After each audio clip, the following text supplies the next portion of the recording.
let's talk about Arizona State since that is the game. And we'll start off with a preview of the Sun Devils.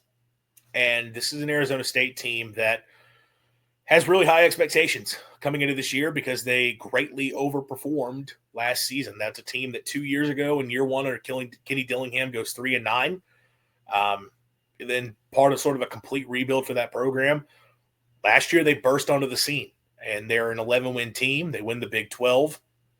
They go to the college football playoff and had a chance against Texas. I mean, probably should have won that game when it was all said and done.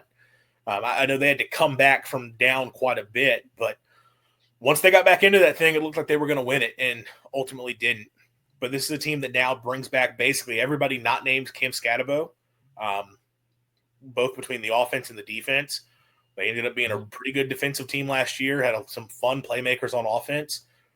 And, again, this is a team, I think they're number 11 in the country, could be top 10 once the AP poll comes out tomorrow, although week one was not the most impressive showing for them, so they may not move up. But this is a really good ASU team coming to town. And before we just get into some of the specifics, I mean, Christian, what are your overall thoughts of the Sun Devils and just the matchup for MSU, just from 1,000-foot view? Yeah, I think that they're definitely going to have a challenge on their hands. Mississippi State will with Arizona State coming to town, but I think it's a big opportunity for the Bulldogs to make a statement, get a stamp, uh, like that signature victory this year. I think that is possible.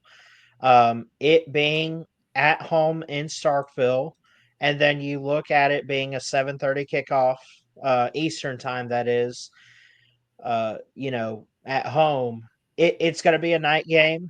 You look at Mississippi State, and they. I mean, this is. I guess it's the home opener because they went to Southern Miss. So, I mean, that's huge, man. And you'd hate to lose that. And I feel I'm just very optimistic for the Bulldogs this year to get better each week. I'm not saying that it's going to be win and then win again, but I could see where they have areas of improvement. And I feel like Jeff Levy wants to let these guys know, hey, this is not a team, this is going to be a tough challenge for us. I get it, but overall, this is going to be one of those games we not only feel like we need to compete in, but we want to compete in. I feel like this is that game because you're not playing Texas or Ohio State.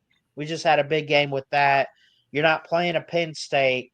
You're playing Arizona State. And when I say it like that, what I'm saying is, yes, you're playing a tough team, but it's not the biggest challenge in the world. Now, it might be the biggest challenge on their schedule right now, but I don't think that this is an Arizona State team that's going to come in to Starkville and just play how they want to play against the Bulldog defense. And I would even say the defense of Arizona State uh, might not play how they want to against the offense. When you talk about Arizona State, they might have won and put up 38 points on Northern Arizona, and Sam Levitt's a great quarterback. He was their lead rusher. He was also the lead passer as the quarterback, obviously.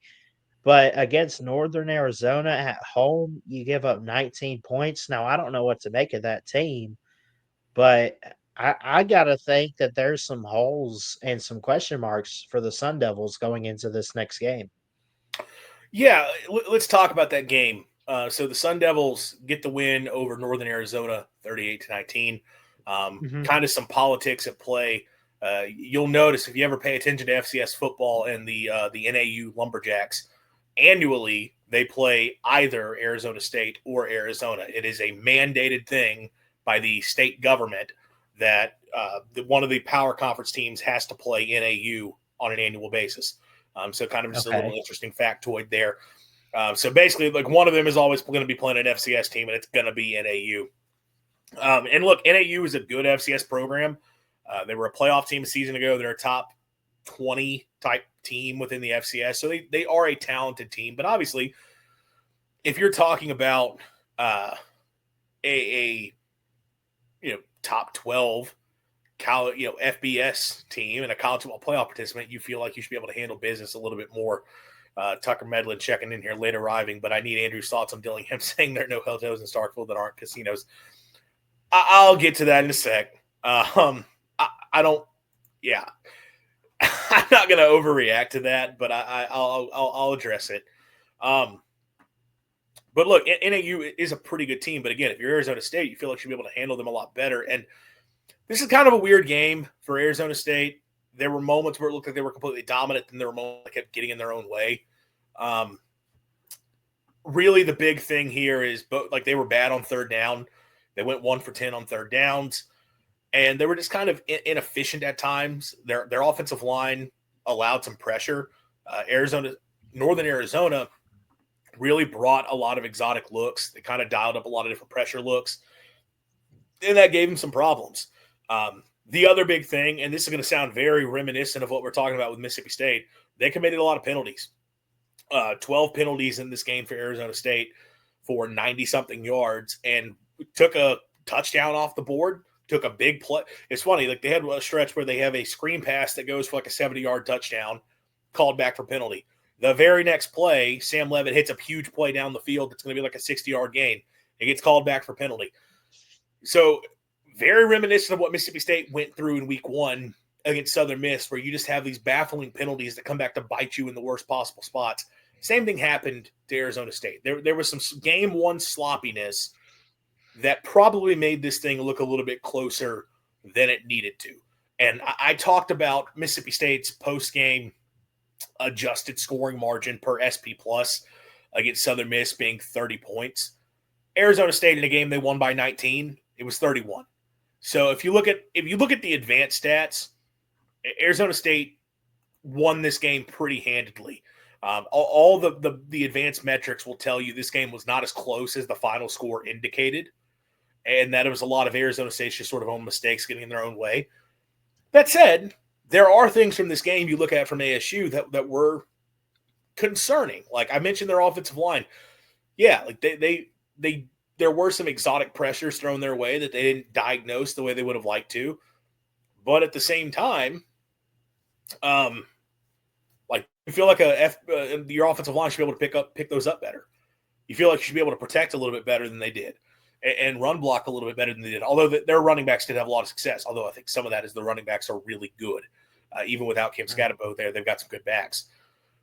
But yeah, pass protection, they got in some iffy spots at times. And that's something you would look at as like kind of a concern. And I didn't think Sam Levitt had the greatest game. It looked like he was sort of locked in on Jordan Tyson as top receiver, which if there's one receiver you're going to be locked in on, Jordan Tyson is a really good one because that dude is fantastic. But you didn't see him spread the ball around to other options, including just reading through some of the Arizona State, their beat writers and some of what they had to say. They felt like there were times he had opportunities he could have gone to other receivers, and he was just sort of locked in on his one guy who was often double covered and not always just running free. It's just Jordan Tyson's such an incredible talent. He was able to make plays even when maybe a look wasn't great for him. So yeah, wasn't the greatest performance from Sam Levitt, even though he did put up some big numbers. Defensively, look, they shut down Northern Arizona's run game. You would expect that.